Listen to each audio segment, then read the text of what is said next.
Control. That's what the authoritarian Bill 20 is really about. In an attempt to control everything, the UCP is ripping away not just the rights of voters in Alberta, but also the ability of municipalities to effectively serve Albertans.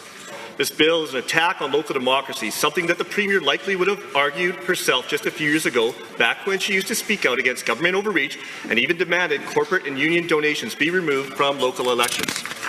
But her tune has changed. She's in the Premier's office. She loves adding blue tape and consolidating power.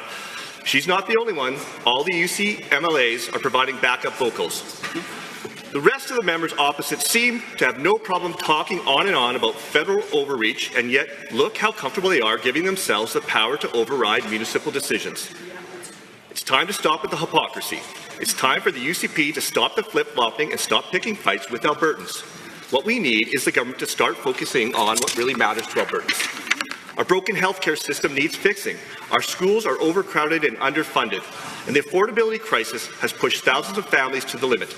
Bill 20 does nothing to address these issues and help everyday Albertans. Bill 20 is a distraction from what's important. It's yet another pet project the UCP is busily working away on with Albertans, while Albertans fall farther behind. It's a story we're seeing time and time again, just like with our pensions, just like with Alberta's police force. Albertans have been loud and clear. They didn't ask for any of this. They're not asking the UCP to override council decisions. They are not begging the UCP to consolidate power into the Premier's office and cabinet. They are not asking the government for overreach of any kind, be it federal or provincial.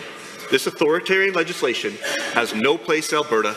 Bill 20 needs to go.